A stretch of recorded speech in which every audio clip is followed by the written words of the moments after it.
अब नेक्स्ट हम बात करने वाले हैं एरर हैंडलिंग के बारे में डिटेल में। तो अभी तक हमने देखा कि जब भी कोई भी एरर आता है हमारे कोड के अंदर, चाहे वो सर्वर साइड एरर हो या चाहे वो क्लाइंट साइड से कोई एरर आ रहा हो, रिक्वेस्ट के अंदर कुछ इश्यूज आ रहे हो, तो हमेशा क्या होता है, हमेशा एक्सप्रेस का डिफॉल्ट एरर हैंडलर ट्रिगर होता है। जैसे वो एरर हैंडलर ट्रिगर होता है वो अपने हिसाब से एरर्स को हैंडल करता है। तो इस चैप्टर के अंदर हम सीखने वाले हैं कि कैसे हम खुद से अपने कस्टम एरर हैंडलर्स को डिफाइन कर सकते हैं। उसके लिए सबसे पहले हम बात करेंगे कि कैसे एक एरर हैंडलिंग मिडलवेयर को क्रिएट किया जाता है। जैसे अगर हम एक्सप्रेस के एरर हैंडलिंग मॉड्यूल पर जाएं तो यहाँ पे ऑलरेडी हमने देख लिया कि एक्सप्रेस का डिफॉल्ट एरर हैंडलर कैसे काम करता है। हमने देख लिया कि स्टेटस कोड अगर उसे और कुछ नहीं मिलता एरर के अंदर तो वो बाय डिफॉल्ट 500 सेट कर देता है। एंड इस तरीके से जो भी स्टैक ट्रेस आता है वो हमारे क्लाइंट के पास सेंड हो जाता है। बट हम चाहें तो अपने लिए खुद के हम एरर हैंडलर्स को लिख सकते हैं। अब जो एरर हैंडलर्स होते हैं ये एक्चुअली मिडलवेयर्स होते हैं। So we can define our own error handling middleware functions in the same way as other middleware functions. तो इसको एक तरीके से हम कैटेगरी ऑफ मिडलवेयर्स भी समझ सकते हैं। हमने शुरुआत में ही बात की थी कि मिडलवेयर्स के अलग अलग टाइप्स होते हैं। उनमें से एक टाइप होता है एरर हैंडलिंग मिडलवेयर्स, यानी ऐसे मिडलवेयर्स जो एरर्स को हैंडल करते हैं। और इन मिडलवेयर्स के बारे में स्पेशल चीज़ ये होती है कि इनका जो सिग्नेचर होता है, यानी इनके अंदर जो हमारे आर्ग्यूमेंट्स पैरामीटर्स आ रहे होते हैं उसमें 3 पैरामीटर नहीं होते, उसमें 4 पैरामीटर्स होते हैं, जिसमें से सबसे पहला पैरामीटर होता है फॉर आर एरर, यानी जो भी एरर जनरेट होगा ये हमारे एरर को सिग्निफाई करता है। तो एरर्स को हैंडल करने के लिए हम खुद का एरर हैंडलिंग मिडलवेयर लिख सकते हैं। Let's come to our code, और ये हमारा कोड था जिसको हमने लास्ट चैप्टर के अंदर लिखा था। इसके अंदर हम एक एरर हैंडलिंग मिडलवेयर को क्रिएट करेंगे। हम लिख सकते हैं app.use, और इसके अंदर हमारे पास आ जाएगा error, request, response and next. And उसके बाद हम क्या करेंगे, अगर कोई भी एरर जनरेट होता है तो उस एरर को हम सिंपली console.log एरर इस तरीके से प्रिंट करवा देंगे। इसको कर लेते हैं सेव, एंड हम जाते हैं यहाँ पर, we can go to local host 8080/error। हम एरर पर गए और यहाँ पे क्या हुआ, हमारे लिए हमारे एरर का पूरा स्टैक ट्रेस प्रिंट होकर आ गया। यहाँ दिख रहा है सर्वर लिसनिंग टू पोर्ट 8080। हमारे पास एक रेफरेंस एरर जनरेट हुआ है जो कह रहा है ABCD is not defined. Let's suppose अगर हमें हमारे एरर को प्रिंट नहीं करवाना तो सिंपली यहाँ हम लिख सकते हैं एरर की जगह this simple plain word. Save किया, हम रीस्टार्ट कर सकते हैं अपने सर्वर को, एंड जैसे ही यहाँ पर आकर हम रिफ्रेश करेंगे, जैसे रिक्वेस्ट दोबारा गई, इस बार हमारे लिए सिर्फ एरर प्रिंट हुआ। तो बेसिकली यहाँ ज़्यादा कुछ हैंडलिंग नहीं हो रही, पर हैंडलिंग इस तरीके से हो रही है कि जैसे ही एरर जनरेट हुआ हमारे कोड के अंदर, वैसे ही हम इस एरर हैंडलर के अंदर आ गए और ये एरर हैंडलर क्या कर रहा है, ये हमारे लिए एरर को जनरेट कर रहा है। पर जैसे ही एरर जनरेट हो गई, क्या हो गया, हमारा पेज स्टक हो गया, यानी पेज में हम आगे बढ़ ही नहीं पा रहे, ना हमारे पास कुछ रिस्पॉन्स आ रहा है क्लाइंट साइड पे। सर्वर साइड पे ठीक है, हमने कुछ कंसोल करा दिया, पर अगर हम चाहते हैं कि एरर खत्म होने के बाद, यानी एरर हैंडलर जो भी काम करवाना चाहते हैं, ये हमारा कस्टम एरर हैंडलर है, ये जो भी काम करवा रहा है, उसके बाद अगर हम चाहते हैं नॉर्मल एग्जीक्यूशन जाए, तो उसके लिए हम यहाँ लिख सकते हैं अपने नेक्स्ट को। और जैसे ही हम नेक्स्ट को लिखेंगे एक इंटरेस्टिंग चीज़ होगी, जैसे let's suppose we decide to go to ERR error, तो उसके लिए क्या आ रहा है, उसके लिए आ रहा है पेज नॉट फाउंड। इनफैक्ट अगर हम यहाँ पर जाएंगे और ये पेज नॉट फाउंड वाला जो मिडलवेयर है इसे हटा देंगे, रिफ्रेश करेंगे, तो इस बार आ रहा है कैन नॉट गेट /error। ऐसा क्यों आ रहा है, इसके पीछे का रीज़न क्या है, उसको समझने से पहले एक चीज़ हमें नोट करनी है कि हमारे कोड के अंदर, यानी सर्वर साइड में app.js के अंदर हमने ऑलरेडी /error को डिफाइन कर रखा है। तो ऐसा नहीं है हमारा राउट एग्जिस्ट नहीं करता, पर फिर भी हमारे पास एरर आ रहा है, राउट एग्जिस्ट नहीं करता। ऐसा इसलिए हो रहा है क्योंकि जब भी एरर हैंडलर्स के अंदर, यानी जो हमारे एरर हैंडलिंग मिडलवेयर्स होते हैं, इन मिडलवेयर्स के अंदर जब भी हम नेक्स्ट को कॉल लगाते हैं तो नेक्स्ट क्या देखेगा, next will search for the next non error handling middleware, यानी वो ऐसे मिडलवेयर को सर्च करेगा जो एरर को हैंडल नहीं करता। तो इसीलिए हमारे जो एरर हैंडलिंग मिडलवेयर्स होते हैं उसके अंदर जब नेक्स्ट को कॉल लगाई जाती है तो उस कॉल के अंदर हम अपने एरर को भी पास करते हैं। अब यहाँ पे हमने एरर को पास किया, इस बार रिफ्रेश करेंगे तो इस बार एरर हमारे पास प्रिंट होकर आएगा, यानी अगर हमें एक्सप्रेस के डिफॉल्ट हैंडलर को ट्रिगर करना होता है तो उसके लिए नेक्स्ट के अंदर हमें एरर को पास करना पड़ेगा। ये स्टेटमेंट लिखने का बेसिक मतलब ये है कि हमने अपनी तरफ से एरर को हैंडल कर लिया, अब आगे कौन सा मिडलवेयर है जो एरर को हैंडल कर सकता है, या तो हमारा वो कोई और कस्टम मिडलवेयर हो सकता है या फिर वो एक्सप्रेस का डिफॉल्ट हैंडलर हो सकता है।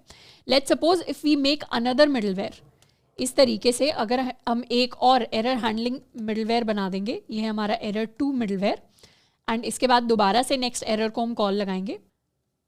तो इस बार अगर इसे रिफ्रेश करें तो एक्सप्रेस क्या कर रहा है, एक्सप्रेस हमारे लिए ये एरर हमें console.log करवा के दिखा रहा है, बट उससे पहले हमारा एरर 1 वाला मिडलवेयर कॉल हुआ है, फिर नेक्स्ट एरर ने क्या किया, सेकंड एरर वाले मिडलवेयर को कॉल किया, एंड उसके बाद हमारे एक्सप्रेस का डिफॉल्ट हैंडलर कॉल हुआ। तो जब मिडलवेयर्स के अंदर हमारे पास नॉर्मल मिडलवेयर्स होते हैं तो उसके अंदर हम सिंपली नेक्स्ट लिखते हैं। जब भी सिंपली नेक्स्ट लिखा जाता है इसका मतलब है हम सिंपल नॉर्मल मिडलवेयर्स को, नॉन एरर हैंडलिंग मिडलवेयर्स को अगले को कॉल लगाना चाहते हैं, और जब हम लिखते हैं नेक्स्ट एरर तो इसका मतलब है हम एरर हैंडलिंग मिडलवेयर्स को कॉल लगाना चाहते हैं। तो ये एक सिग्निफिकेंस डिफरेंस है बिटवीन नॉर्मल मिडलवेयर्स एंड ऐसे मिडलवेयर्स जो एरर्स को हैंडल करते हैं। तो ये तो हो गया हमारा नॉर्मल पार्ट कि किस तरीके से हम एक एरर हैंडलिंग मिडलवेयर को डिफाइन कर सकते हैं। तो अगर हमें अपने एरर्स को खुद से हैंडल करना है तो उन्हें हैंडल करने के लिए हम इस तरीके से अपने मिडलवेयर्स को क्रिएट कर सकते हैं। नेक्स्ट हम बात करने वाले हैं इसी को करने का एक और बेटर तरीका, which is going to be an error class. अभी प्रॉब्लम क्या है, प्रॉब्लम हमारे लिए ये है कि अभी जो हमारा मैसेज जनरेट हो रहा है या जो एरर हमारे पास आ रहा है ये बहुत बड़ा एरर है, और हम चाहते हैं थोड़े से बेटर फैशन में, थोड़े से क्लाइंट फ्रेंडली फैशन में हम अपने एरर्स को डिस्प्ले कराएं। तो हमारा ये एरर कैसा दिखाई देता है, इसको चेंज करने के लिए हम अपनी एरर क्लास को यूज करते हैं। अब जब हमारे पास नॉर्मली एरर आ रहा है, अगर इसे इंस्पेक्ट करें and if we go to console के अंदर जनरली हमारे पास जो एरर आएगा that is going to be 500 internal server error. अगर फॉर सम रीजन क्रोम के अंदर आपको ये ऑप्शन नहीं दिखाई दे रहा तो ब्राउजर के अंदर you can click on this console settings option and इसके अंदर सिलेक्टेड कॉन्टेक्स्ट ओनली को एक बार टिक एंड अनटिक करके आपको देख लेना है। तो उसके बाद हमारे जो एरर्स आ रहे हैं बैकएंड से यानी सर्वर साइड से वो हमें यहाँ पे दिखाई देने लग जाएंगे। अब हमारे पास बाय डिफॉल्ट जनरली हमें पता है जब एक्सप्रेस डिफॉल्ट हैंडलर लेकर आएगा एंड में तो हमारे पास 500 वाला एरर जनरेट होगा। पर कई बार मोस्ट ऑफ द टाइम्स अगर हम खुद के कस्टम एरर हैंडलर्स को लिखते हैं, उन्हें जनरेट करते हैं, तो उसमें हम चाहते हैं कि अगर कस्टम एरर हमारा हो तो उस केस में हम उसका स्टेटस भी सेट करना चाहेंगे कि क्या स्टेटस कोड होना चाहिए उस एरर का, एंड साथ के साथ हम कुछ मैसेज भी सेट करना चाहेंगे। जैसे अभी मैसेज क्या है, मैसेज है reference error ABCD is not defined. साथ के साथ हमारे एरर का जो मैसेज है उसमें हमारे पास हमारा स्टैक ट्रेस भी आ रहा है। पर हम ये सारी इन्फॉर्मेशन नहीं चाहते कि हमारे एरर के साथ हमारे क्लाइंट साइट पे जाए, हम लिमिटेड इन्फॉर्मेशन भेजना चाहते हैं या हम खुद कस्टम इन्फॉर्मेशन भेजना चाहते हैं डिपेंडिंग अपॉन किस टाइप का एरर आए, क्योंकि सर्वर साइड पे अलग अलग टाइप के एरर्स आ सकते हैं। तो हमारी मर्जी है कि हम अपने कौन से एरर के लिए किस तरीके का डेटा क्लाइंट को भेजना चाहते हैं। तो उसके लिए हम अपनी कस्टम एरर क्लासेस को यूज़ करते हैं। अब कस्टम एरर क्लासेस को यूज़ करने से पहले we'll go to MDN and हम यहाँ पे जाके रिस्पॉन्स स्टेटस कोड्स को देखेंगे। अब दो तरीके के स्टेटस कोड्स हैं जो जनरली हम अपने एरर्स के साथ भेजते हैं। सबसे पहले स्टेटस कोड्स हैं जो 400 से 500 की रेंज में बीच में रहते हैं, जो बेसिकली 4 से स्टार्ट होते हैं। ये हमारे क्लाइंट एरर रिस्पॉन्सेज होते हैं, यानी ऐसे एरर जो क्लाइंट साइड पे जनरेट हुए हैं। इनमें से सबसे कॉमन एरर ये हो सकता है 400 बैड रिक्वेस्ट, या 404 हो सकता है पेज नॉट फाउंड, यानी क्लाइंट हम जो यूज़र हैं वो इस तरीके की API को कॉल लगा रहे हैं या ऐसे पेज को एक्सेस करने की कोशिश कर रहे हैं जो एग्जिस्ट ही नहीं करता। या फिर हमारे पास एक अनऑथराइज्ड एरर भी होता है। बेसिकली हमारा जो यूज़र है हो सकता है वो साइंड इन ना हो और फिर भी अपना पासवर्ड चेंज करने की या प्रोफाइल पिक्चर एडिट करने की कोशिश कर रहे हो, तो ऐसे में हमारा 401 यानी अनऑथराइज्ड एरर आता है स्टेटस कोड के अंदर। अगर कभी कभी कुछ राउट्स को हम फॉरबिडन रखते हैं, जैसे लेट्स सपोज आपके कॉलेज की अगर वेबसाइट होगी तो वेबसाइट का एक ऐसा पेज होगा जो सारे स्टूडेंट्स के लिए बनाया हुआ है और ऐसा पेज होगा जो टीचर्स के लिए बनाया हुआ है जिसमें टीचर्स मार्क्स या अटेंडेंस अपलोड करते हैं। अब अगर कोई स्टूडेंट है जो अपने क्रेडेंशियल से टीचर वाले लिंक पे जाने की कोशिश कर रहा है तो जनरली वो वेबसाइट अलाउ नहीं करेगी, क्योंकि ऐसे में स्टूडेंट के पास वो परमिशन नहीं है जो उस पेज के अंदर चेंजेस करने के लिए या उस पेज को एक्सेस करने के लिए चाहिए। तो उसे हम कहते हैं फॉरबिडन एरर, जो 403 का कोड हमारे पास होता है। एंड इसी तरीके से और भी हमारे पास स्टेटस कोड्स होते हैं। एंड सेकंड जो टाइप ऑफ स्टेटस कोड हम यूज़ कर सकते हैं वो हमारे सर्वर एरर रिस्पॉन्सेज के होते हैं। सर्वर के अंदर एक तो हमारा इंटरनल सर्वर एरर होता है जो विच इज़ वेल नोन, उसके अलावा हमारे पास एक बैड गेटवे भी होता है, एंड गेटवे टाइम आउट भी होता है। तो इस तरीके से काफ़ी सारे स्टेटस कोड्स होते हैं जो जनरली अवेलेबल होते हैं। इनमें से सबको तो हम इतना ज़्यादा फ्रीक्वेंटली यूज़ नहीं करते, पर 2-3 हैं जिनको हम बार बार यूज़ करेंगे तो हमें खुद ही आइडिया लग जाएगी कि which status code stands for what thing. अब हम बात करते हैं कि हम अपने खुद के कस्टम एरर्स को कैसे थ्रो कर सकते हैं। अभी तक जिन एरर्स को हम यूज़ करते आए हैं, जैसे यहाँ पर अगर हमने ये एरर थ्रो किया है तो यहाँ पे ये एरर इनबिल्ट क्लास होती है हमारे एक्सप्रेस के अंदर। पर अगर हमें खुद की एरर क्लास बनानी है तो उसके लिए हम एक फाइल बना सकते हैं।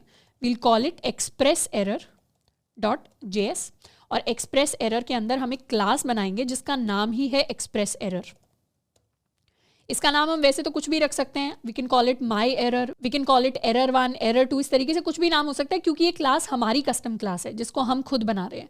तो एक कस्टम एरर क्लास है और ये क्लास क्या कर रही है, it will x tends the error class of express, यानी एक्सप्रेस की जो एरर क्लास है उस क्लास को ये एक्सटेंड कर रही है।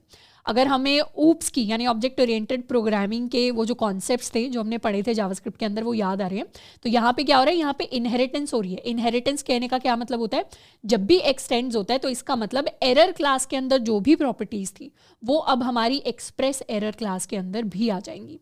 तो इस क्लास के अंदर हम अपने लिए कंस्ट्रक्टर डिफाइन कर सकते हैं और हम चाहते हैं कंस्ट्रक्टर के अंदर हमेशा 2 पीसेज ऑफ इन्फॉर्मेशन आए। एक आए कि हम कौन सा स्टेटस देना चाहते हैं अपनी एरर को, एंड दूसरा आए कि हम अपने एरर को क्या मैसेज देना चाहते हैं। तो कंस्ट्रक्टर के अंदर सबसे पहले तो हम सुपर को कॉल करेंगे, उसके बाद this dot status is equal to status and this dot message is equal to message. तो इस तरीके से ये हमने अपनी कस्टम एक्सप्रेस एरर क्लास बना ली है एंड इसे हम कर सकते हैं export is equal to express error. अब इस एरर क्लास को यूज़ करने के लिए हम इसे सबसे पहले तो रिक्वायर कर लेंगे, const express error is equal to require dot slash express error. इसको कर लेते हैं सेव। अब यहाँ पर जहाँ हम एक्सेस डिनाइड के मैसेज के साथ अपने लिए एक डिफ़ॉल्ट एरर थ्रो कर रहे थे, यहाँ डिफ़ॉल्ट एरर थ्रो करने की बजाय इस बार हम न्यू एक्सप्रेस एरर को यहाँ पे थ्रो करेंगे। अब एक्सप्रेस एरर को थ्रो करने के लिए हमारे पास 2 पैरामीटर्स होने चाहिए, एक स्टेटस कोड, एक एक्सेस डिनाइड। तो स्टेटस कोड के अंदर we'll give it a status code of 401। 401 कह रहा है कि एक्सेस आपकी डिनाई होगी क्योंकि आपने टोकन सही एंटर नहीं किया एपीआई के लिए। इसको कर लेते हैं सेव एंड बेसिकली आ जाते हैं यहाँ पर, we'll call our slash API and यहाँ एक क्वेरी स्ट्रिंग पास कर देंगे, token is equal to give access. जैसे ही ये हमने टोकन पास किया अभी सारी चीज़ें ठीक चल रही हैं, ये डेटा हो गया। पर अगर हम गलत टोकन पास कर देते हैं तो give token, I will write not, तो क्या आ गया, इस बार एरर में आया है एक्सेस डिनाइड, यानी इस बार हमारे लिए जो एरर थ्रो हुआ है वो कस्टम एरर थ्रो हुआ है। एंड इनफैक्ट कंसोल में जाके अगर हम चेक करेंगे स्टेटस कोड इस बार है 401। 500 इंटरनल सर्वर एरर हमारे लिए स्टेटस कोड नहीं आया, 401 हमारे लिए स्टेटस कोड आया और मैसेज भी हमारे पास एरर में वही आया जिसको हमने डिफाइन किया है। अब हमारी ये जो एक्सप्रेस एरर है इसके अंदर अभी तो हमने सिर्फ स्टेटस एंड मैसेज की बात की है, हम चाहें तो इसके अंदर एडिशनल अपने हेडर्स वगैरह को भी ऐड कर सकते हैं। तो काफ़ी सारी डिफरेंट चीज़ें हैं जो ऐड की जा सकती हैं। एंड इनफैक्ट यहाँ पे हमारा एरर जब जनरेट हुआ है तो हमारा डिफ़ॉल्ट एरर हैंडलर भी ट्रिगर हुआ है जिसने क्या किया, दोनों मिडलवेयर्स को कॉल किया एंड उसके बाद हमारी एरर को किसने प्रिंट करवाया, हमारी एरर को प्रिंट करवाया एक्सप्रेस के डिफ़ॉल्ट हैंडलर ने। अगर यहाँ पर हम अपने इस सेकंड एरर हैंडलर को हटा देते हैं एंड नेक्स्ट को कॉल करने की बजाय if I choose to response dot send, अगर हम चूज़ करते हैं कि हम अपने एरर को सिर्फ फ्रंट एंड पे यानी क्लाइंट साइड पे सेंड कर देंगे, तो इससे क्या होगा, इससे ये होगा कि जैसे ही गलत टोकन आएगा ये नया एक्सप्रेस एरर जनरेट होगा। जैसे ही एक्सप्रेस एरर जनरेट होगा हम यहाँ आ जाएंगे अपने एरर हैंडलिंग मिडलवेयर के अंदर। जैसे ही यहाँ आएंगे पहले एरर प्रिंट होगा एंड उसके बाद रिस्पॉन्स में क्लाइंट साइड के पास हमारा यही एरर चला जाएगा जो जनरेट हुआ है। इसको एक बार टेस्ट आउट करके देखते हैं। Let's stop our server and restart it. Refresh हमने किया तो इस बार हमारे पास क्या आया, हमारे पास वो एरर आया जो एक्चुअली बैकएंड पे जनरेट हुआ है। इस एरर के अंदर क्या है, इसके अंदर स्टेटस है 401 एंड मैसेज है हमारे पास एक्सेस डिनाइड। अब ये एरर जैसा इसलिए नहीं दिख रहा क्योंकि इसको एक्सप्रेस ने बाय डिफॉल्ट हैंडल नहीं किया, क्योंकि हमने सिंपली क्या किया, एक रिस्पॉन्स सेंड कर दिया। पर हमें दिख रहा है कि ये जो एरर वाली लाइन थी ये हमारे पास कंसोल में आके प्रिंट हुई है, यानी फाइनल जो एरर हैंडलिंग की है वो हमारे कस्टम हैंडलर ने की है। और एरर कौन सा था, एरर भी हमारा कस्टम एक्सप्रेस एरर था जो थ्रो हुआ था। अब हम चाहें तो जैसे क्लाइंट साइड पे हमने अभी क्या किया है, पूरा का पूरा ऑब्जेक्ट भेज दिया है, तो उससे क्लियर नहीं हो रहा कि ये एरर ही है क्या। तो उसकी जगह हम क्या कर सकते हैं, उसकी जगह सिंपली पहले हम स्टेटस एंड मैसेज एक्सट्रैक्ट कर सकते हैं अपने एरर ऑब्जेक्ट से एंड फिर उसे एज अ रिस्पॉन्स सेंड कर सकते हैं। इसे सेंड करने के लिए विल गो टू app.js और app.js के एक्सप्रेस हैंडलर के अंदर सबसे पहले तो हम दो चीज़ें एक्सट्रैक्ट करेंगे। सबसे पहले हम निकालेंगे अपना स्टेटस कोड एंड उसके अलावा वील फाइंड आवर मैसेज। ये हमारे एरर ऑब्जेक्ट से डीकंस्ट्रक्ट करके हम निकाल रहे होंगे। फिर रिस्पॉन्स के अंदर हम सेंड करेंगे रिस्पॉन्स डॉट स्टेटस, जिसके अंदर हम अपने स्टेटस वेरिएबल को पास करेंगे और एरर के अंदर हम भेजने वाले अपना मैसेज। इसको कर लेते हैं सेव एंड इस बार एरर जनरेट करेंगे। रिफ्रेश किया तो इस बार एरर कैसे जनरेट हुआ, क्योंकि स्टेटस कोड 401 था तो जैसे ही रिस्पॉन्स ऑब्जेक्ट के पास स्टेटस में 401 आया, अब रिस्पॉन्स ऑब्जेक्ट को पता चल गया कि मुझे एक एरर सेंड करना है। नॉर्मल 200 वाला ओके रिस्पॉन्स सेंड नहीं करना, एरर सेंड करना है क्योंकि स्टेटस कोड 401 है। एरर सेंड कर दिया, पर एरर के अंदर मैसेज क्या होना चाहिए, एरर के अंदर वो मैसेज होना चाहिए जो हमारी एक्सप्रेस एरर के अंदर है। एक्सप्रेस एरर के अंदर क्या मैसेज है, एक्सेस डिनाइड। इसीलिए हमारी स्क्रीन पर प्रिंट होकर आया हमारे लिए एक्सेस डिनाइड। तो ये होती है कस्टम एरर हैंडलिंग। अभी तो हम ये बहुत छोटे लेवल पर कर रहे हैं, पर जनरली जब हम बड़े प्रोजेक्ट्स पे डेवलपमेंट करेंगे तो इससे भी और आगे जाकर हम कई सारी चीज़ें करने वाले हैं।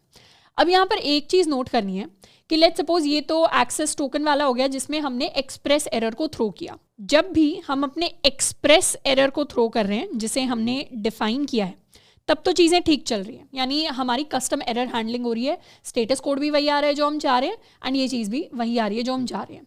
पर जैसे ही let's suppose if I try to access a page, if I try to access /error और मैंने जैसे ही एंटर किया, यहाँ पर ये जो हमारा एरर आ रहा है this is a range error, यानी यहाँ पर कह रहे इनवैलिड स्टेटस कोड अनडिफाइंड।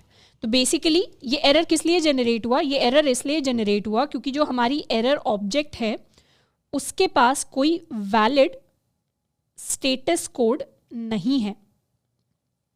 अगर हम एक्सप्रेस की एरर हैंडलिंग डॉक्यूमेंटेशन पे जाएं तो जो हमारा एक्सप्रेस का डिफ़ॉल्ट हैंडलर है वो कैसे काम करता है, वो ऐसे काम करता है कि हमारी एरर के अंदर वो एक स्टेटस नाम की प्रॉपर्टी को ढूंढता है जिसके अंदर कोई स्टेटस कोड होना चाहिए। अगर if this value is outside the 4x या 5x रेंज, यानी 400 समथिंग अगर हमारे एरर का कोड नहीं है या 500 समथिंग हमारे एरर का कोड नहीं है, तो बाय डिफॉल्ट जो एरर हैंडलर है एक्सप्रेस का डिफॉल्ट एरर हैंडलर डिफॉल्ट क्या करेगा, उसे 500 पे सेट कर देगा। इस तरीके से नॉर्मली वो काम करता है। बट यहाँ पर जब हम अपने कस्टम एरर हैंडलिंग मिडलवेयर्स डिफाइन कर रहे हैं, कस्टम एरर क्लास डिफाइन कर रहे हैं, जब इस कॉल बैक को हमने एग्जीक्यूट किया और यहाँ पे जो एरर जनरेट हुआ उसमें कोई एक्सप्रेस एरर तो थ्रो नहीं हुआ। तो एक्सप्रेस एरर जब नहीं थ्रो हुआ तो जब हम इस लाइन पर आएंगे तो इस लाइन के अंदर जब हम अपनी एरर ऑब्जेक्ट से स्टेटस निकालने की कोशिश कर रहे हैं, बेसिकली जब एरर थ्रो ही नहीं हुआ तो उसके अंदर कोई स्टेटस कोड नहीं है।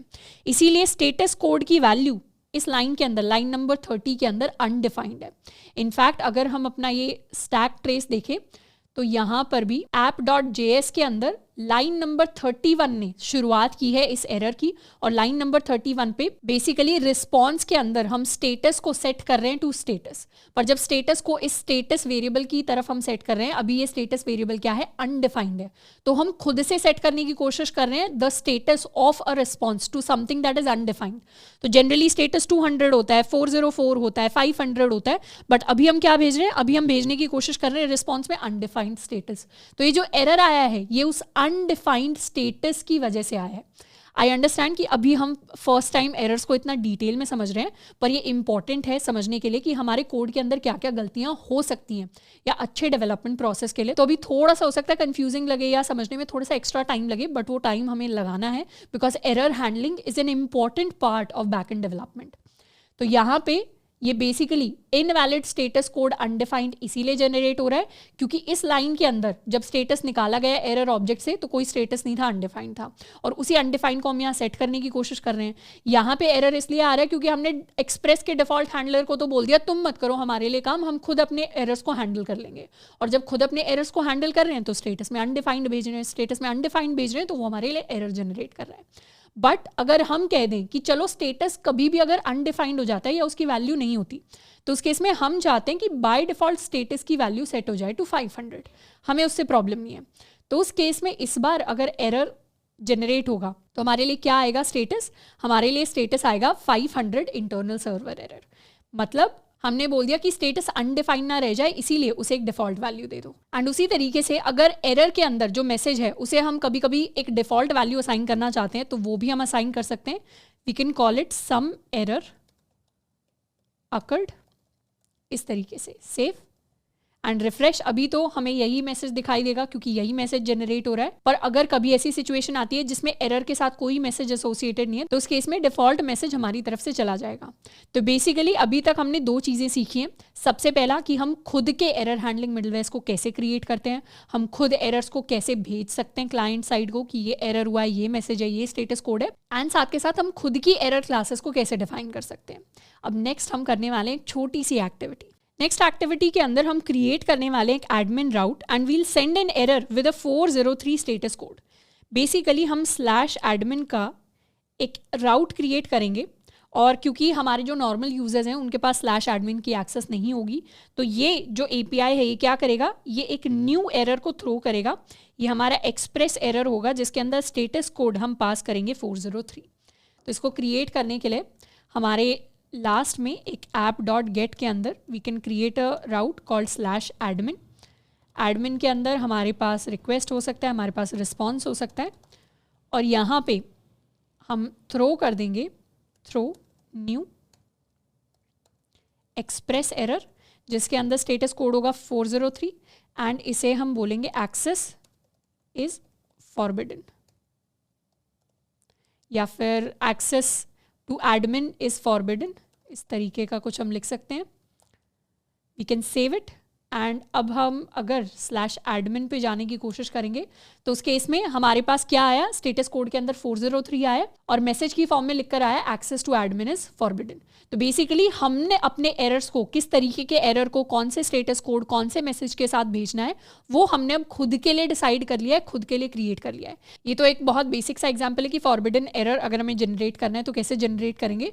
बाकी बाद में जाकर जब हम अपने मेजर प्रोजेक्ट के अंदर एरर्स को हैंडल करने की बात करेंगे तो वहाँ पर कई बार हो सकता है ऐसा यूजर हमारे किसी ऐसी लिस्टिंग को डिलीट करने की कोशिश कर रहा हो जो उन्होंने क्रिएट ही नहीं की, या फिर अगर लेट्स सपोज मैं आपको अपने लिंक्डइन अकाउंट का लिंक दूं तो आप उस लिंक्डइन अकाउंट के लिंक पर जाकर उसे एडिट कर पाएं, तो वो चीज़ पॉसिबल नहीं हो पाएगी।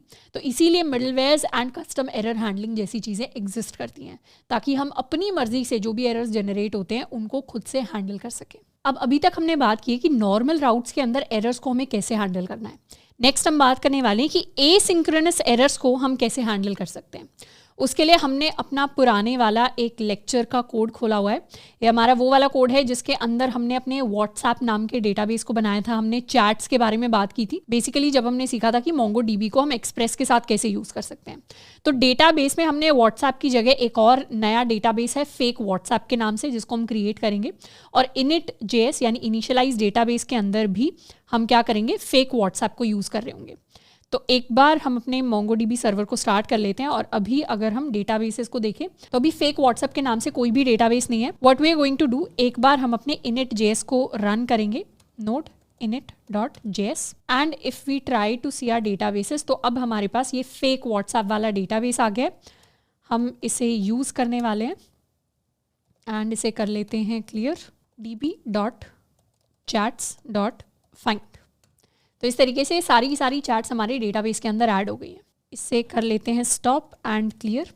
एंड ऑल्सो इस डेटाबेस के लिए जो हमारी index.js फाइल है इसके अंदर हमने एक नया राउट ऐड किया है विच इज़ अ शो राउट, जिसके अंदर बेसिकली हम /chat/id के ऊपर रिक्वेस्ट ले रहे होंगे, एसिंक्रोनस रिक्वेस्ट होगी। हमारे पास जो भी आईडी भेजी गई है उसके हिसाब से हम चैट को एक्सट्रैक्ट करेंगे from the database using find by ID, and फिर हम रिस्पॉन्स में रेंडर करने वाले हैं। हम चाहें तो show.ejs नाम का एक अलग पेज भी बना सकते हैं, ऑल्दो अभी टाइम सेव करने के लिए हमने उसको नहीं बनाया। आप चाहो तो show.ejs भी बना सकते हो। हम edit.ejs को रेंडर कराएंगे और उसके अंदर हम अपनी चैट को पास करने वाले हैं। तो ये हमने एरर हैंडलिंग की क्लास के लिए एक नया राउट यहाँ पे ऑलरेडी क्रिएट किया है। अब एसिंक्रोनस एरर्स को हैंडल करने के लिए हमारे पास थोड़े से अलग स्टेप्स होते हैं as compared to normal errors. अब जब भी हमारे पास एसिंक्रोनस एरर्स आते हैं, एसिंक्रोनस एरर्स कैसे आ सकते हैं, हम अभी MongoDB के साथ काम कर रहे हैं तो हो सकता है MongoDB या Mongoose कुछ एरर थ्रो कर दे, या फिर इसी तरीके से हो सकता है किसी और एसिंक फंक्शन के अंदर कोई एरर जनरेट हो जाए। इन जो एरर्स को हैंडल करने का प्रोसेस होता है वो नॉर्मल एरर्स के कंपैरिजन में थोड़ा सा अलग होता है, क्यों अलग होता है उसको समझने के लिए सबसे पहले तो हम अपने नॉर्मल प्रोसेस को करते हैं। नॉर्मल प्रोसेस अभी तक हमने एरर हैंडलिंग का क्या सीखा है कि सबसे पहले हम एक अपना फाइल बनाएंगे एक्सप्रेस एरर .js। इसके अंदर हम एक क्लास क्रिएट करने वाले हैं, will call it express error x tends error. हम अपने कंस्ट्रक्टर को लिखेंगे, कंस्ट्रक्टर के अंदर हमारे पास एक स्टेटस आएगा एंड हमारे पास हमारा मैसेज आएगा। सबसे पहले सुपर कंस्ट्रक्टर को कॉल करेंगे, then this dot status is equal to this dot message is equal to status and this dot message is equal to message and इसे यहाँ से कर देंगे export is equal to express error. इसको कर लेते हैं सेव। index.js के अंदर जाके एक बार इसे रिक्वायर कर लेते हैं, const express error is equal to require dot slash express error. अब हमारे पास एक्सप्रेस एरर आ चुका है, इसको हम यूज़ कर सकते हैं। अब यूज़ करने से पहले एक बार अपने लिए एक एरर हैंडलिंग मिडलवेयर डिफाइन करते हैं, ऐप डॉट यूज़, जिसके अंदर हमारे पास एरर आ रहा होगा, we'll get the request, we'll get the response and next. यहाँ पर हम लिख देंगे let status is equal to default value में 500 और मैसेज का एक डिफ़ॉल्ट डिफाइन कर देंगे some error occurred is equal to error and response में सेंड कर देंगे हम अपना status along with the message. Message and यहाँ पर आ जाएगा हमारा स्टेटस एंड इसे हम कर देंगे सेंड। तो इतने वाला ये हमारा क्या हो गया, ये हमारा एरर हैंडलिंग मिडलवेयर हो गया। यहाँ पे हमने अपना एरर डिफाइन कर लिया एंड अब इस एरर को एक बार थ्रो करके देखते हैं। एरर हम थ्रो करेंगे अपने एक नॉर्मल राउट के अंदर जो एसिंक्रोनस नहीं है। जैसे let's suppose this is my new route asynchronous नहीं है, इसके अंदर कुछ भी एसिंक्रोनस काम नहीं हो रहा, तो यहाँ से डायरेक्टली हम थ्रो करने वाले हैं न्यू एक्सप्रेस एरर। और एक्सप्रेस एरर के अंदर let's call it 404 page not found, ये एरर हम थ्रो करेंगे। इसको कर लेते हैं सेव एंड एक बार सर्वर को करेंगे रन। नोडमॉन index.js एंटर किया एंड यहाँ पर ये हमारा रूट राउट है जो वर्क कर रहा है। यहाँ से हम रिक्वेस्ट भेजेंगे /chats/new को।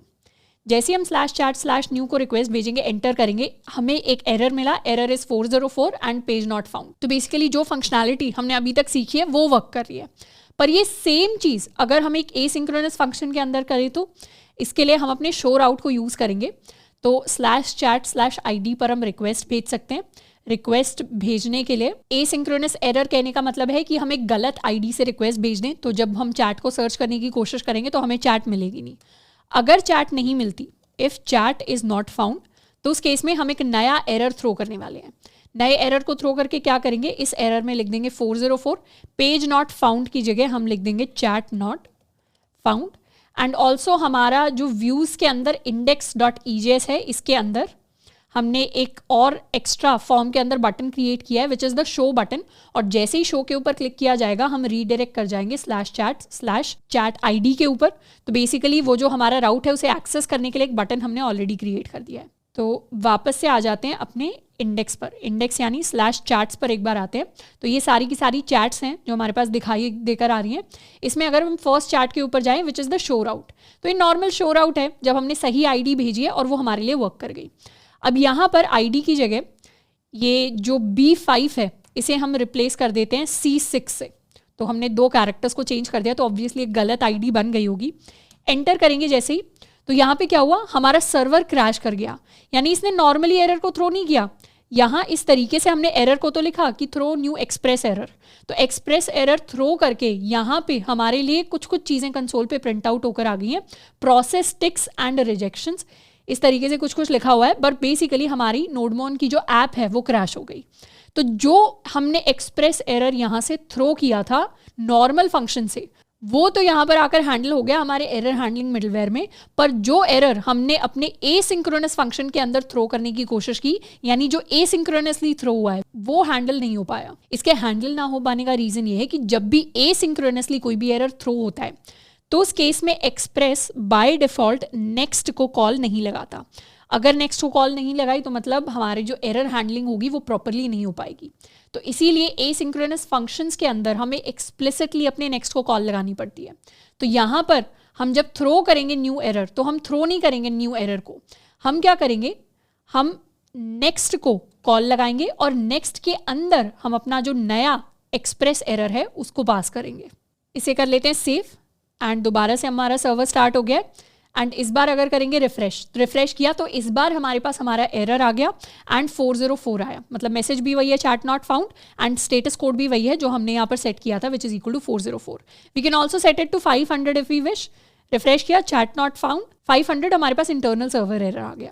तो बेसिकली अगर हमें एसिंक्रोनस एरर्स को हैंडल करना है तो एक्सप्रेस बाय डिफॉल्ट नेक्स्ट को कॉल नहीं लगाएगा, तो हमें नेक्स्ट के अंदर अपने एरर को पास करना पड़ेगा। यहाँ पे एक और चीज़ जो आप में से कई सारे स्टूडेंट्स को शायद कोड करते टाइम इशू आ सकता है, कई बार अगर हमें एरर जनरेट करना है, जैसे फॉर एग्जाम्पल यहाँ पर ये जो राउट है ये तो बिल्कुल सही राउट है, क्यों, क्योंकि इसके अंदर ये जो ID है ये वैलिड ID है, पर इसके अंदर मैंने क्या किया, मैंने सिर्फ B5 को C6 से रिप्लेस कर दिया, यानी इस ID के अंदर मैंने C6 लिख दिया। बट अगर C6 की जगह मैं हेलो और अपेंड कर दूं या 1 2 3 और अपेंड कर दूं आगे, तो जनरली हम ये सोचेंगे कि हमारी जो ID यहाँ पे हमने भेजी है, मतलब ये वाली ID, वो भी सेम एरर जनरेट करेगी, क्योंकि इस ID का डेटाबेस के अंदर कोई चैट नहीं है, तो फिर हमारे पास वही एरर आएगा, चैट नॉट फाउंड। पर जैसे ही हम एंटर करेंगे we'll get a different error. Different error क्यों आया, मतलब इस तरीके से हमारी ऐप दोबारा क्रैश हो गई। अब ये जो एरर आ रहा है ये बेसिकली मोंगूज का एरर है। तो ये जो एरर है ये इसलिए जनरेट हुआ है क्योंकि जो हमने ID सेंड की है, मतलब क्लाइंट साइड से ये जो ID सेंड हुई है, ये ID हमारी गलत लेंथ की हमने सेंड कर ली है, तो इसके बेसिस पर कुछ सर्च किया ही नहीं जा सकता। तो इसीलिए अगर हम ऐसी ID भेजना चाहते हैं जिसके बेसिस पर हमारे पास अनडिफाइंड आए चैट के अंदर, तो उसके लिए हमें लेंथ वही सेंड करनी पड़ेगी अपनी ID की। तो इसीलिए अगर आप 2 कैरेक्टर्स को रिप्लेस कर रहे हैं तो उसकी जगह 2 नए कैरेक्टर्स हमारे पास होने चाहिए। एंड साथ के साथ एक और चीज़, लेट्स सपोज अगर हम ये वाला पार्ट कंप्लीटली कमेंट आउट कर देते हैं, इसे कर लेते हैं सेव, अपनी ऐप हमने स्टार्ट कर दी, तो बेसिकली यहाँ हम क्या एक्सपेक्ट करेंगे कि ID हम भेजेंगे और उसके बेसिस पर हमारे पास चैट आएगी, और अगर यहाँ से चैट नहीं आई तो कोई रैंडम एरर हमारे पास आ जाएगा। बट जब हम इस तरीके से, लेट्स गो बैक एंड इसे एक बार हम रीस्टार्ट कर लेते हैं। If I replace B5 with C5, enter किया, तो यहाँ इस तरीके से एक अजीबो गरीब सा एरर हमें दिखाई देता है। तो बेसिकली इसके पीछे का रीज़न क्या है, इसके पीछे का रीज़न ये है कि जब हम कभी भी गलत ID भेज देते हैं और find by ID function execute होता है, तो बाय डिफ़ॉल्ट मोंगूज में अगर फाइंड बाय ID में हमारे पास कोई रिजल्ट नहीं आता तो उस केस में एरर जनरेट नहीं होता। उस केस में हमारी जो चैट है उसके अंदर इनवैलिड वैल्यू आ रही होती है, और जब हम उस इनवैलिड या अनडिफाइंड वैल्यू को पास कर रहे हैं अपने EJS को, यानी अपने टेम्पलेट को, तो ये जो एरर है ये मोंगूज ने या MongoDB ने जनरेट नहीं किया, ये जो एरर है ये हमारे EJS टेम्पलेट ने जनरेट किया है। तो अलग अलग टाइप के एसिंक्रोनस एरर्स होते हैं जो जनरेट होते हैं। यहाँ पर हमने खुद से अपने लिए एक एसिंक्रोनस एरर को जनरेट किया है। इसको दोबारा से हम चाहें तो सेव कर सकते हैं। तो कुछ इस तरीके से हम अपने एसिंक्रोनस एरर्स को हैंडल करते हैं। अब ये तो हो गया हमारा नॉर्मल केस जिसमें यहाँ पर हमने अपने एसिंक्रोनस एरर को हैंडल किया है। इसके बाद हम एक और केस लेने वाले हैं, क्योंकि हमारे पास कई सारे डिफरेंट एसिंक्रोनस एरर्स हो सकते हैं। एक का हमने अभी एग्जाम्पल दिया कि जो ID से हम सर्च करने की कोशिश कर रहे हैं वो ID एग्जिस्ट ही नहीं करती, ये एक तरीके का एसिंक एरर हो गया। दूसरे तरीके का एरर हो सकता है जिसमें हमारे पास एक वैलिडेशन एरर आएगा। वैलिडेशन एरर क्या होता है? वैलिडेशन इज बेसिकली जो रूल्स, जो कंस्ट्रेंट्स हमने डिफाइन किए हैं उसके बेसिस पे एरर आ गया। फॉर एग्जाम्पल हमने अपने मॉडल्स के अंदर चैट का अपने लिए एक मॉडल बनाया था। इस चैट के मॉडल में हमें पता है कि हमारा जो फ्रॉम वाली स्ट्रिंग होनी चाहिए वो रिक्वायर्ड होनी चाहिए, टू वाली स्ट्रिंग रिक्वायर्ड होनी चाहिए, मैसेज वाली स्ट्रिंग की मैक्सिमम लेंथ ये होनी चाहिए, क्रिएटेड एट वाली डेट रिक्वायर्ड होनी चाहिए। ये सारे के सारे हमने कंस्ट्रेंट्स डिफाइन कर दिए हैं। But if I go to this page, से रिफ्रेश कर लेते हैं एंड सर्वर हमारा वर्किंग है। अगर हम सेंड अ मैसेज वाले पेज पे जाते हैं, अभी के लिए इसे हटा देते हैं, ये जो हमारा थ्रो न्यू एरर है इसको कर देते हैं कमेंट आउट रिफ्रेश एंड दोबारा से अगर सेंड अ मैसेज वाले हम इस पेज पर जाते हैं तो बेसिकली यहाँ हम टू लिखते हैं, यहाँ हम अपना मैसेज लिखते हैं, यहाँ हम फ्रॉम लिखते हैं। पर अगर इन तीनों फील्ड्स को खाली करके इफ आई सेंड इट तो उससे क्या होगा, उससे हमारे पास एक वैलिडेशन एरर जनरेट होगा। यहाँ पर लिखा भी आ रहा है चैट वैलिडेशन फेल्ड, यानी हमारे पास कुछ वैलिडेशन, कुछ रूल्स हमने डिफाइन किए थे कि फ्रॉम रिक्वायर्ड ही होना चाहिए, टू रिक्वायर्ड ही होना चाहिए। तो बेसिकली क्लाइंट साइड से जब हमने उस फॉर्म को सबमिट किया तो उसकी फील्ड्स खाली थे, रिक्वायर्ड वाली चीज़ें भी काफ़ी सारी खाली थी। और जैसे ही हम इस पोस्ट राउट के अंदर आए तो यहाँ पर फ्रॉम, टू एंड मैसेज तीनों खाली थे। जब हमने उन्हें असाइन किया फ्रॉम, टू एंड मैसेज को यहाँ पे वैल्यू, तो हम खाली वैल्यूज़ को असाइन कर रहे हैं। तो जब हम उसे सेव करने की कोशिश करेंगे तो उस केस में दोबारा से एसिंक्रोनस एरर जनरेट होगा। और एरर क्या जनरेट होगा, एरर वैलिडेशन एरर जनरेट होगा, क्योंकि हम ऐसी चीज़ सेव करवाने की कोशिश कर रहे हैं जो खाली है। तो बेसिकली हमारे पास कुछ है नहीं सेव करवाने के लिए, पर मोंगूज का मॉडल कहता है कि कुछ होना ही चाहिए, वैल्यू होनी ही चाहिए, रिक्वायर्ड है वो फील्ड। तो इसीलिए एक वैलिडेशन एरर जनरेट हुआ। इस एरर को हम कैसे टैकल कर सकते हैं, जनरली अगर हमारे पास असिंक अवेट होते हैं तो ऐसे एरर्स को टैकल करने के लिए हम ट्राई कैच को यूज़ कर सकते हैं। फॉर एग्जाम्पल ये console.log को यहाँ से हटा देते हैं। हम ये सारी की सारी चीज़ें we can put these all in a try block. तो यहाँ पे इसे कर लेते हैं कट, सारा का सारा जो अपना कोड है उसको हम अपने ट्राई ब्लॉक के अंदर डाल सकते हैं। एंड उसके बाद हम अपना एक कैच ब्लॉक रख सकते हैं जिसमें हमारे पास एरर आ जाएगा। एरर आ जाएगा तो यहाँ से हम चाहें तो console.log कर सकते हैं अपने एरर को, नहीं तो हम चाहें तो थ्रो भी कर सकते हैं न्यू एरर को, या हम नेक्स्ट को भी कॉल लगा सकते हैं। नेक्स्ट के अंदर हम अपना डिफ़ॉल्ट एरर जो है उसे पास कर सकते हैं ताकि हम अपने एरर हैंडलर तक पहुँच जाए। तो सर्वर हमारा दोबारा से स्टार्ट हो गया। एंड इस बार इस पेज पे जाके अगर हम सेंड करेंगे तो इस केस में क्या हुआ, इस केस में हमारे पास एरर का मैसेज डिस्प्ले होकर आ गया एंड इंटरनली 500 डिस्प्ले होकर आ गया। तो क्या हुआ था एरर के अंदर, एरर के अंदर था chat validation failed, from path from is required, to path to is required, यानी फ्रॉम एंड टू वाले फील्ड हमारे पास रिक्वायर्ड थे। तो इस बार ट्राई कैच ब्लॉक ने क्या किया, ट्राई ने हमारे एरर को डिटेक्ट किया, कैच ने उस एरर को कैच किया और फिर हमारा जो डिफॉल्ट हैंडलर हमने बनाया है उस हैंडलर को कॉल कर दिया फॉर आर एरर। और जैसे ही हैंडलर कॉल हुआ वैसे ही उसने एरर को हैंडल कर लिया, यानी स्टेटस एंड मैसेज उसने सेट कर दिया और यहाँ से हमारा एरर एज अ रिस्पॉन्स हमारे क्लाइंट साइड के पास चला गया। अब हम हर एक एसिंक फंक्शन के साथ इस ट्राई एंड कैच ब्लॉक को एसोसिएट कर सकते हैं ताकि हर जगह हमारे एरर्स हैंडल हो जाए। ऊपर से अगर स्टार्ट करेंगे तो ये हमारा फर्स्ट एसिंक्रोनस फंक्शन है। इसके अंदर we can put the entire code in a try block. इसे यहाँ से कर लेते हैं कट एंड यहाँ पे we can keep a catch error और यहाँ से हम नेक्स्ट एरर को कॉल लगा सकते हैं। ये भी हमारे पास एसिंक्रोनस है, इसे हमने हैंडल कर दिया। ये भी एसिंक्रोनस है, यहाँ पर इस तरीके से भी हैंडल कर सकते हैं, नहीं तो ट्राई के अंदर भी ऐड कर सकते हैं। ये भी एसिंक्रोनस कोड है, यहाँ भी ट्राई के अंदर हम सारे के सारे कोड को लिख सकते हैं। अब ट्राई के अंदर सारे के सारे कोड को लिखने का क्या फ़ायदा होता है, ट्राई के अंदर सारे कोड को लिखने का ये फ़ायदा होता है कि कोई भी एरर अगर आ जाएगा तो हमारा हैंडलर कॉल हो जाएगा। यानी अगर हम इस शो वाले राउट को देखें, इसमें तो हैंडलर सिर्फ तभी कॉल होगा जब हमारी चैट खाली होगी, मतलब चैट के अंदर हम कुछ भी डेटा सेंड करके नहीं देंगे अपने शो राउट के लिए। तो बेसिकली जब बैकएंड से आईडी गलत होगी, उसकी वजह से चैट गलत आएगी, तो उस केस में ये चीज़ वर्क करेगी। इसका एक एग्जाम्पल देखते हैं। जैसे लेट्स सपोज ये हमारा है शो राउट। शो राउट के अंदर अभी हमने क्या किया, इस B5 की जगह हमने C5 भेज दिया, एंटर किया, तो हमारा एरर हैंडलर वर्क कर गया। बट C5 के बाद हम एक और C5 लिख दें या हम हेलो लिख दें तो उसके बाद क्या होगा, हैंडलर वर्क नहीं करेगा। हैंडलर वर्क नहीं करेगा तो ऐप क्रैश हो जाएगी, हमारी वेबसाइट काम करनी बंद कर जाएगी। बट अगर हम इस पूरे कोड को ट्राई के अंदर ऐड कर दें, इवन दो हम एरर थ्रो कर रहे हैं अपना कस्टम एरर, बट फिर भी कोड को हम ट्राई के अंदर सेव कर रहे हैं and if we write catch और यहाँ हमारे पास एरर आता है और यहाँ से हम कहते हैं नेक्स्ट को कॉल कर दो फॉर द एरर, तो उस केस में क्या होगा, let's run our code again. उस केस में अगर हम इस गलत आईडी के लिए भी रिफ्रेश करेंगे तो भी हमारा एरर हैंडलर वर्क करेगा। एरर क्या आ रही थी एग्जैक्टली, ये हमारी cast to object ID failed for this value at path ID for model chat. यानी हमारी जो आईडी होती है जो हम यहाँ पर भेजते हैं, ये जो आईडी वेरिएबल है, इसको mongoose by default underscore ID में कास्ट करने की कोशिश करता है। तो ये कास्ट एरर है जो यहाँ पे जनरेट हो रहा है। कास्ट करने का मतलब है एक फॉर्म से दूसरी फॉर्म में कन्वर्ट करना। तो जो हमारी नॉर्मल आईडी है उसको अंडरस्कोर आईडी में कन्वर्ट किया जा रहा है और फिर सर्च किया जाएगा। तो एक तो है कि सर्च वाले पोर्शन में एरर आ जाए, इसको तो हमारा इफ हैंडल कर रहा है, और एक है कास्टिंग में ही एरर आ गया, इसको कोई हैंडल नहीं कर रहा था बट अब इसको ट्राई क्या कर रहा है, ट्राई कर रहा है और कैच अब इस एरर को कैच कर रहा है। तो इसीलिए इस एरर के लिए अब हैंडलर कॉल हो पा रहा है। यहाँ पे हो सकता है हम बार बार एरर एंड हैंडलर्स के बारे में बात करें तो थोड़ा सा कंफ्यूजन हो सकता है मल्टीपल टाइप्स ऑफ एरर्स में, बट कुछ नहीं, आराम से धीरे धीरे हम इस चीज़ को लर्न कर रहे हैं। दो तरीके के एरर्स थे जो इस कोड से जनरेट हो रहे थे। सबसे पहला कि हमारी जो आईडी है वही नहीं मिल रही डेटाबेस में, इस एरर को तो हमने हैंडल कर लिया इफ के अंदर। दूसरा एरर था जो हम आईडी लेकर आ रहे हैं वो हमारी कास्ट ही नहीं हो पा रही, सर्च ही नहीं हो पा रही, सर्च तो बाद में होगी, पहले कास्ट ही नहीं हो पा रही। तो कास्ट करने वाले प्रोसेस को तो हम कहीं इफ से या किसी तरीके से चेक ही नहीं कर पा रहे थे, उसे चेक करने के लिए हम ट्राई ब्लॉक को यूज़ कर रहे हैं। तो अब सारे के सारे एरर्स को हम कैच कर पाएंगे।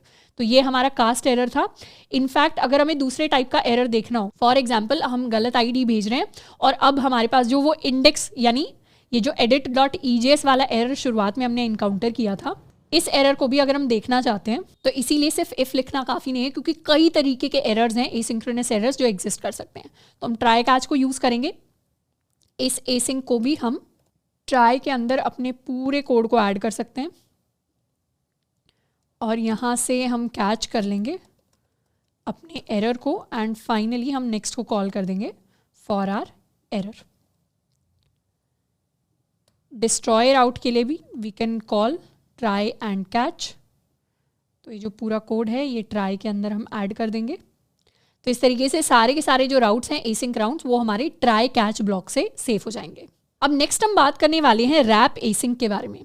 अभी तक हमने क्या देखा, सबसे पहले सबसे बेसिक तरीके से हमने देखा कि नॉर्मल जो हमारे सिंक्रोनस एरर्स उनको कह सकते हैं या नॉर्मल एरर्स कह सकते हैं। जब हमारे नॉर्मल एरर्स जनरेट होते हैं तो उनको कैसे हैंडल करना है। उसके बाद हमने बात की कि एसिंक्रोनस एरर्स के अंदर कैसे स्पेसिफिक एरर्स को हम हैंडल कर सकते हैं। कैसे हैंडल कर सकते हैं, जब हम अपना खुद का कस्टम एक्सप्रेस एरर थ्रो कर देंगे। जब भी कोई स्पेसिफिक हमें लग रहा होगा हाँ यहाँ एरर आ सकता है तो उसको एरर को हमने थ्रो कर दिया। उसके बाद हमने बात की कि मल्टीपल तरीके के अगर एसिंक्रोनस एरर्स हैं तो उनको हम ट्राई कैच ब्लॉक की मदद से हैंडल कर सकते हैं। अब ये जो हमने ट्राई कैच ब्लॉक वाला पूरा कोड लिखा ये थोड़ा सा बल्की फॉर्म है कोड को लिखने का, एरर्स को हैंडल करने का थोड़ा सा ही बल्की तरीका है जिसमें बार बार ट्राई कैच, तो काफ़ी ज़्यादा रिपीटेशन इस कोड के अंदर आती है। इसी कोड को अगर हम और बेटर तरीके से लिखें, यानी ट्राई कैच को ही और बेटर तरीके से लिखने का एक फंक्शनैलिटी, एक यूटिलिटी है हमारे पास रैप एसिंक। तो बेसिकली हम अपने कोड के अंदर क्या करेंगे, हम अपने कोड के अंदर एक नया फंक्शन बनाएंगे। इस नए फंक्शन को हम नाम देंगे रैप एसिंक। इसे हम रैप एसिंक भी कह सकते हैं, इसे हम एक्सप्रेस एरर एसिंक भी कह सकते हैं। बेसिकली हम अपने एसिंक्रोनस फंक्शंस को रैप करने के लिए एक नया फंक्शन बना रहे हैं। और ये नया फंक्शन क्या करेगा, ये नया फंक्शन एक यूनिक फंक्शन बनेगा जो रिटर्न करेगा एक और फंक्शन। मतलब ये ऐसा फंक्शन है जो फंक्शन को ही रिटर्न कर रहा है। हमने अभी तक ऐसे कोई फंक्शंस नहीं देखे जो फंक्शंस को ही रिटर्न करते हैं। और जब हम इस सिंटैक्स को फर्स्ट टाइम देखते हैं तो हमें थोड़ा सा कन्फ्यूजन हो सकता है, पर कन्फ्यूज नहीं होना, बहुत आसान सा सिंटैक्स है। बस ये समझनी है बात कि हम एक फंक्शन बना रहे हैं जिसको हमने रैप एसिंक नाम दे दिया। जैसे फंक्शन नॉर्मल वैल्यू रिटर्न करता है, जैसे फंक्शन एरर रिटर्न कर सकता है, वैसे ये फंक्शन एक और फंक्शन रिटर्न कर रहा है। और इस रैप एसिंक के अंदर पैरामीटर यानी आर्ग्यूमेंट भी एक और फंक्शन है। इस फंक्शन को हम fn कह रहे हैं। तो ये ऐसा फंक्शन है जिसके अंदर आर्ग्यूमेंट भी फंक्शन है और जिसकी रिटर्न वैल्यू भी फंक्शन है। तो 3 फंक्शंस का कॉम्बिनेशन है, पर मेन फंक्शन है हमारा रैप एसिंक। तो बेसिकली एक आर्ग्यूमेंट लेता है फंक्शन और रिटर्न करता है एक दूसरा फंक्शन। ये आर्ग्यूमेंट रिटर्न नहीं कर रहा, नया फंक्शन रिटर्न कर रहा है। अब ये जो फंक्शन रिटर्न कर रहा है इसके अंदर हमारे पास कुछ पैरामीटर्स होते हैं। पैरामीटर्स में हमारे पास है रिक्वेस्ट, हमारे पास है रिस्पॉन्स और हमारे पास है नेक्स्ट। और ये जो फंक्शन रिटर्न करेगा, मतलब इतने वाला पार्ट ये जो रिटर्न कर रहा है, इसका काम क्या होगा, क्योंकि हर फंक्शन कुछ ना कुछ काम करता है। ये फंक्शन क्या कर रहा है, ये फंक्शन कुछ रिटर्न कर रहा है, एक फंक्शन रिटर्न कर रहा है। और ये वाला फंक्शन क्या करेगा, ये वाला फंक्शन ये जो आर्ग्यूमेंट फंक्शन है इसे एग्जीक्यूट कराएगा। तो आर्ग्यूमेंट फंक्शन को हम एग्जीक्यूट कराएंगे और इस आर्ग्यूमेंट फंक्शन के अंदर हम अपनी रिक्वेस्ट, रिस्पॉन्स एंड नेक्स्ट को पास करेंगे। तो रिक्वेस्ट, रिस्पॉन्स एंड नेक्स्ट को पास करेंगे विद अ कैच। तो डॉट कैच करके हम पास करेंगे और डॉट कैच में अगर हमारे पास एरर आता है तो फिर हम नेक्स्ट को थ्रो कर सकते हैं। तो इस तरीके से हम 3 फंक्शंस का कॉम्बिनेशन डिफाइन करेंगे। अब इस चीज़ को एक्चुअली कोड में लिखने के लिए हम आ जाते हैं अपने कोड में। कोड में हमने फर्स्ट टाइम एसिंक्रोनस यहाँ पर डिफाइन किया है, या फिर इसे एक बार शोर आउट के ऊपर हम डिफाइन कर लेते हैं। Let's define a function called async wrap. Normal function है, इस फंक्शन के अंदर एक आर्ग्यूमेंट है which is called fn। fn मतलब ये भी एक और फंक्शन है, बस हम उसको fn कह रहे हैं। ये फंक्शन रिटर्न करता है हमारे लिए एक नया फंक्शन। नए फंक्शन के अंदर हम 3 आर्ग्यूमेंट्स यूज करेंगे, रिक्वेस्ट, रिस्पॉन्स एंड नेक्स्ट। और इस अंदर वाले फंक्शन का क्या काम होगा जो रिटर्न हो रहा है? इसका काम होगा टू एग्जीक्यूट फंक्शन, इस फंक्शन को एग्जीक्यूट करना, और इसके अंदर हमारे पास रिक्वेस्ट, रिस्पॉन्स और नेक्स्ट जा रहे होंगे, और साथ में एक कैच ब्लॉक होगा जिसमें अगर हमारे पास कोई एरर आ जाता है तो फिर हम नेक्स्ट को कॉल कर देंगे फॉर द एरर। इसको कर लेते हैं सेव। तो बेसिकली हम इस फंक्शन को डिफाइन कर रहे हैं। इनफैक्ट इसको एक बार कंसोल विंडो के अंदर आते हैं एंड लिख कर देखते हैं। लेट्स सपोज हमने फंक्शन एसिंक रैप डिफाइन किया, इसके अंदर अभी हम कोई पैरामीटर नहीं ले रहे, we have no parameters, and in fact dot catch भी हम हटा देते हैं। सिर्फ इतना काम कर रहा है ये एसिंक रैप फंक्शन। अब अगर हम एसिंक रैप के अंदर या एक और हम नया फंक्शन बना लेते हैं, फंक्शन का नाम है हेलो। ऐसे एक const hello is equal to, ये फंक्शन कंसोल डॉट लॉग करवाता है हेलो। तो या तो हेलो को एग्जीक्यूट करने के लिए अब हम अपने हेलो फंक्शन को कॉल कर सकते हैं, तो क्या हुआ, हेलो एग्जीक्यूट हो गया।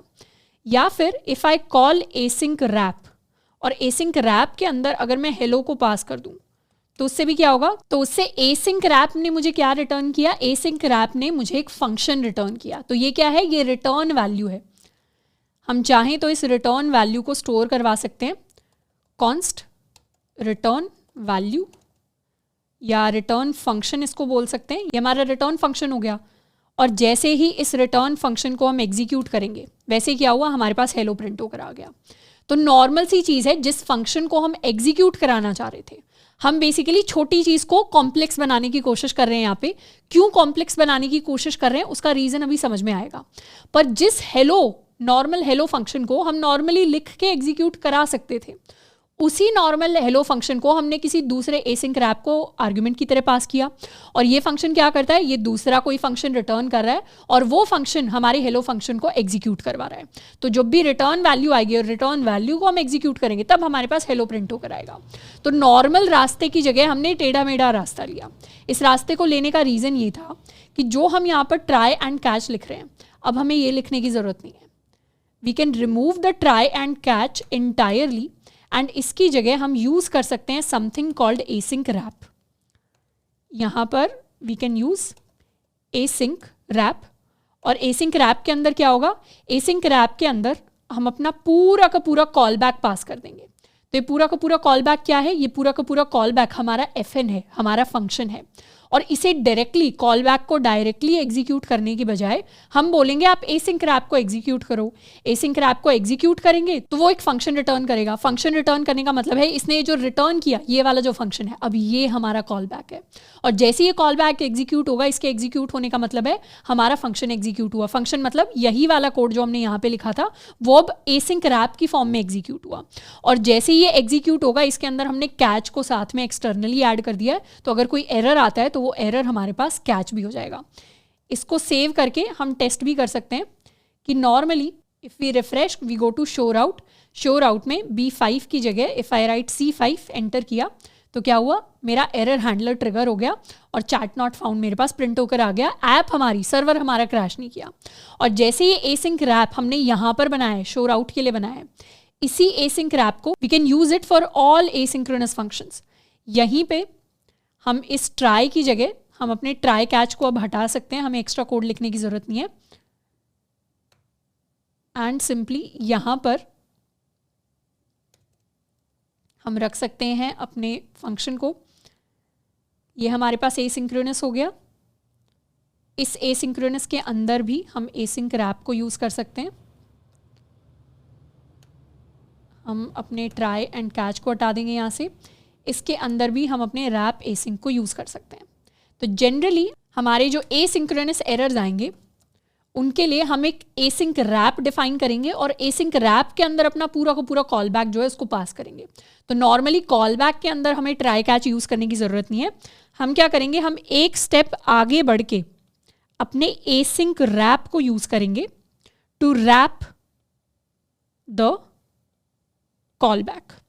तो यहाँ पे आई नो ऐसा हमें लग रहा होगा कि हम एक उल्टा तरीका ले रहे हैं, यानी एक सिंपल सी चीज़ थी जिसको सिंपल तरीके से लिखा जा रहा था और उसको हम कॉम्प्लेक्स तरीके से लिखने की कोशिश कर रहे हैं। पर जनरली यही प्रोग्रामिंग का हमारा डिज़ाइन होता है जब भी हम एसिंक्रोनस एरर्स को हैंडल करते हैं। जनरली अगर आप कोई भी प्रोफेशनल कोड जाकर देखेंगे तो उसके अंदर एसिंक्रोनस एरर्स को हैंडल करने के लिए इसी तरीके से अलग से एक एसिंक रैप फंक्शन डिफाइन किया जाता है जिसके अंदर हम अपना पूरा का पूरा कॉल बैक पास करते हैं। अब नेक्स्ट हम बात करने वाले हैं मोंगूज के डिफरेंट एरर्स के बारे में। अभी तो हमने बात की कि एक्सप्रेस के अंदर अगर कोई एरर थ्रो होता है, हमारे पास वैलिडेशन एरर आ सकता है, हमारे पास कोई दूसरा एरर आ सकता है, तो उन सब एरर्स को, एसिंक्रोनस एरर्स को कैसे हैंडल करना है। पर मोंगूज से भी जो एरर्स आते हैं वो भी डिफरेंट टाइप्स ऑफ एरर्स हो सकते हैं। जैसे एक जो वैलिडेशन एरर आता है ये भी हमारे मोंगूज का एरर होता है। अभी जो हमने कास्ट एरर देखा ये भी हमारे मोंगूज का एरर हो सकता है। तो अभी तो सारे के सारे एरर्स को हैंडल करने के लिए हमने कॉमन एरर हैंडलिंग मिडलवेयर को डिफाइन किया है। पर हर एरर के अंदर उसका नेम छुपा होता है। हर एरर के साथ एरर का नेम होता है जो बताता है हमें कि वो किस तरीके का एरर है। एरर का नेम प्रिंट करवाने के लिए we can create another error handling middleware. इसको हम कह सकते हैं app.use। इसके अंदर हमारे पास एरर आएगी, हमारे पास रिक्वेस्ट आएगा, रिस्पॉन्स आएगा, हमारे पास नेक्स्ट आएगा। और इस मिडलवेयर का सिंपली काम ये होगा कि इसको एरर का नेम प्रिंट करवाना है। तो यहाँ पे console.log में हम प्रिंट करवाने वाले हैं अपनी एरर का नेम एंड फिर हम कॉल कर देंगे अपने नेक्स्ट को विद द एरर इटसेल्फ। तो पहले ये एरर हैंडलर कॉल होगा, फिर ये कॉल होगा। इसको एक बार सेव करते हैं एंड यहाँ अगर हम रिफ्रेश करें, रिफ्रेश करके क्या प्रिंट होके आया, रिफ्रेश करके हमारे पास अभी सिंपली प्रिंट होके आया है एरर। मतलब इसका एज सच कोई एक नाम नहीं है, सिंपली एरर है। अगर हम बैक जाएं एंड यहाँ पर लेट्स सपोज हम सेंड कर रहे हैं न्यू मैसेज और हमने सेंड पे क्लिक कर दिया, तो इस बार क्या प्रिंट होकर आया, इस बार हमारे पास प्रिंट होकर आया वैलिडेशन एरर। यानी किस तरीके का एरर जनरेट हुआ, हमारे पास वैलिडेशन एरर जनरेट होकर आया। और अगर हम बैक जाते हैं और if I go to show के अंदर अगर हम लास्ट में हेलो लिख देते हैं, एंटर किया, तो इस बार हमारे पास किस तरीके का एरर जनरेट होकर आया, हमारे पास कास्ट एरर जनरेट होकर आया। तो एरर्स के अंदर, नेम के अंदर हम फाइंड आउट कर सकते हैं कि ये किस तरीके का एरर है। और अगर हमें स्पेसिफिक एरर्स के लिए स्पेसिफिक हैंडलर्स क्रिएट करने हैं, यानी हम चाहते हैं वैलिडेशन एरर के लिए हमारे पास अलग से कुछ स्पेशल चीज़, कुछ स्पेशल मैसेज प्रिंट होकर आना चाहिए, तो हम वो चीज़ भी कर सकते हैं। फॉर एग्जाम्पल, अगर हमें पता चलता है कि हमारे एरर का जो नेम है that is equal to validation error, तो उस केस में यहाँ पर हम console.log करके प्रिंट करवाना चाहते हैं this was a validation error, please follow rules. तो इस तरीके का अगर हम कुछ मैसेज प्रिंट करवाना चाहते हैं जब भी वैलिडेशन एरर आएगा तो उस चीज़ को हम कर सकते हैं। हम क्या करेंगे, सिंपली जाएंगे यहाँ पर, रिफ्रेश कर लेते हैं, सेंड अ मैसेज पर। जैसे ही सेंड किया तो इस बार हमारे कंसोल में क्या हुआ, हमारे कंसोल में ये स्टेटमेंट प्रिंट होकर आ गई। उसी तरीके से अगर हमें स्टेटमेंट प्रिंट नहीं करवानी, हमें पूरा का पूरा सेट ऑफ चीज़ें हैं जो करवानी है। जैसे लेट्स सपोज कोई एरर आता है तो उससे पहले हम चाहते हैं कि हमारे डेटाबेस में लॉग हो जाए कि ये एरर हमारे पास आया है, या 3-4 ऐसे काम हो जाए, तो उन सारे कामों को हम एक फंक्शन के अंदर क्लब कर सकते हैं। We can create a function called handle validation error and इस फंक्शन के अंदर हमारा एरर हमारे पास आएगा और फंक्शन क्या करेगा, उसके बेसिस पर कुछ काम करवाएगा। तो ये वाला काम है जो हम फंक्शन से करवाने वाले हैं एंड फिर ये फंक्शन क्या करेगा, ये रिटर्न कर देगा हमें वही एरर। तो जैसे ही हमारे पास वैलिडेशन एरर आएगा, हम क्या करेंगे, हैंडल वैलिडेशन एरर को कॉल कर देंगे और इसके अंदर पास कर देंगे अपना एरर। अब इस एरर को यूज़ करके हम इसकी अलग अलग प्रॉपर्टीज़ जो हैं उनको एक्सेस कर सकते हैं। हम चाहें तो console.log एरर को प्रिंट करवा सकते हैं, console.dir हम अपने एरर कि जो पैरामीटर्स या बाकी प्रॉपर्टीज़ हैं उनको भी प्रिंट करवा सकते हैं, फिर वापस से रिटर्न कर देंगे अपने एरर को। जैसे एरर रिटर्न होकर आएगा उसको एक वेरिएबल, उसी सेम वेरिएबल एरर के अंदर स्टोर करवा लेंगे और उसे नेक्स्ट को पास कर देंगे। इसको कर लेते हैं save and let's clear things. Save कर लिया एंड यहाँ से दोबारा से वैलिडेशन एरर हम जनरेट करेंगे, सेंड किया। तो इस बार क्या आया, इस बार जैसे ही हमने सर्वर को स्टार्ट किया हमारे पास जैसे ही एरर आया, एक तो वैलिडेशन एरर प्रिंट होके आ गया क्योंकि हम एरर का नेम प्रिंट करवा रहे हैं। उसके बाद हमें पता चला एरर का नाम वैलिडेशन एरर है, तो फिर उसको हैंडल करने निकल गए। तो ये प्रिंट हुआ सबसे पहले, this is a validation error, please follow rules. And उसके बाद हमने अपने एरर को ही प्रिंट करवा दिया। तो ये जो पूरा का पूरा यहाँ पर प्रिंट हुआ है, this is our complete error. हम चाहें तो सिर्फ एरर का मैसेज भी प्रिंट करवा सकते हैं। अगर हमें इतनी सारी चीज़ें नहीं प्रिंट करवानी, हम एरर का सिर्फ मैसेज प्रिंट करवाएंगे। इसे कर लेते हैं रिफ्रेश एंड सेंड। तो इस बार this is a validation error और ये हमारे एरर का मैसेज था। हम चाहें तो कुछ और भी काम कर सकते हैं, बट अभी के लिए हम सब console.log करके चीज़ों को देख रहे हैं कि किस तरीके से चीज़ें वर्क कर रही हैं। पर बेसिकली जब हम डेवलपमेंट अच्छे खासे लेवल पर जब हम डेवलपमेंट कर रहे हैं, जब हम अपना कोड लिख रहे हैं, जब वेबसाइट्स बना रहे हैं, तो बैकएंड साइड पे specially as a backend developer हमें एरर्स को अच्छे से हैंडल करना आना चाहिए। और जब भी एरर्स अकर होते हैं और हमें अलग तरीके के एरर्स को अलग तरीके से हैंडल करना है, तो इसी तरीके से फंक्शंस बनाए जाते हैं, इसी तरीके से देखा जाता है कि वो किस टाइप का एरर है एंड उसके बेसिस पर उसको हैंडल कैसे करना है। तो आई होप कि एरर हैंडलिंग के बारे में हमने काफ़ी सारी चीज़ें सीखी हैं इस चैप्टर से, एंड इन सारी लर्निंग को हम नेक्स्ट चैप्टर के अंदर अपने मेजर प्रोजेक्ट के अंदर लगा रहे होंगे। अब हो सकता है कि जब हम बैकएंड की बात करें तो एरर हैंडलिंग इतना अच्छा या देखने में इतना इंटरेस्टिंग टॉपिक नहीं लगता, बट डेफिनेटली काफ़ी ज़रूरी टॉपिक है क्योंकि वेबसाइट्स के अंदर एरर को हैंडल करना इंपॉर्टेंट होता है। और ये भी हो सकता है क्योंकि फर्स्ट टाइम हम एरर हैंडलिंग को डिटेल में पढ़ रहे हैं, तो इस चैप्टर को ख़त्म करने में हो सकता है हमें थोड़ा सा एक्स्ट्रा टाइम लगे, बट उसमें टेंशन लेने की बात नहीं है। धीरे धीरे चीज़ों को देखना है। अगर कोई चीज़ नहीं समझ में आ रही तो उसको एक बार रिपीट करके देखना है, खुद से एक बार कोड ज़रूर लिख कर देखना है, ताकि हमें आइडिया लग जाए कि कैसे हम अपनी एरर क्लास को डिफाइन कर रहे हैं, कब हमारा कौन सा एरर जनरेट हो रहा है, कैसे एरर हैंडलर्स काम कर रहे हैं।